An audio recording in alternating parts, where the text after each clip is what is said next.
AOC and Kamala Harris, they like to speak, Beverly, in different accents and different tones when they're talking to the people. Here's a little sample.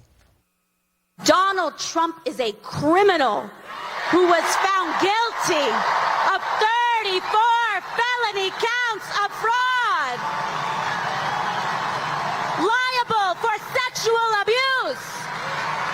Of course he's lying and abusing and manipulating the stock market too. You know, it's good to see so many friends. I love you back. And you all helped us win in 2020, and we're going to do it again in 2024. I don't know, is AOC, is it the Hepburn-ish? I can't really put my thumb on it, but it's something, Beverly. I mean, come on.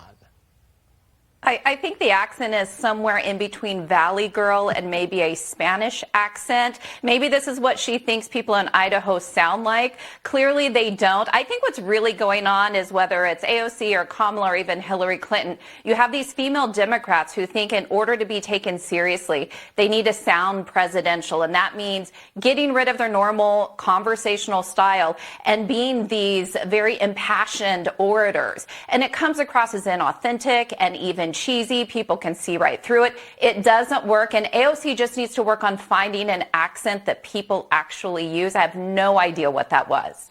Right. I mean, just the whole thing is be yourself. Who remembers this picture? Put this up on the screen. This is Donald Trump in Home Alone 2. Remember this? Trump in Home Alone 2. Well, now the San Francisco Chronicle says San Francisco filmmaker Chris Columbus said Donald Trump's cameo in Home Alone 2, Lost in New York more than 30 years ago, has been an albatross for me and wishes it was gone. He'd like to take it out of the film, but he thinks Trump will deport him if he does, James. Right.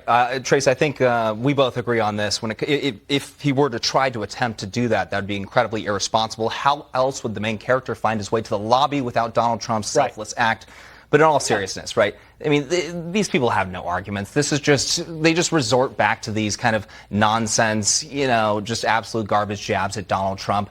When it comes down to it, this is basically just him saying this. This is basically just him virtue signaling to his Hollywood friends. These are fundamentally unserious people. And the hate just runs so deep. Meantime, James Carville, who has not been right about anything for like 5 or 6 months, says it's time for the progressives and the Democrats just to divorce. Watch.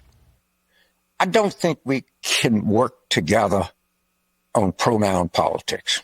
Maybe we can have a amicable split here. And you go your way, and we go our way, and after the election, we come together and see how much common ground we can find. The party has tried to, at some level, maintain its identity and its name. Maybe it's just not worth it anymore. You lose progressives, you lose AOC and that accent, the gravitas, Beverly? Yeah, well, first of all, I don't think breaking up the Democrat Party is going to help them in the next election. But here's where I agree with James Carville.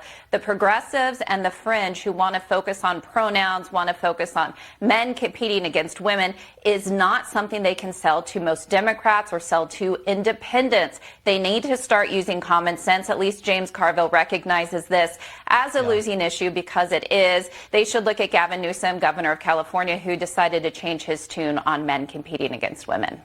Get your common sense mugs. That's what I always say. James, Beverly, thank you both.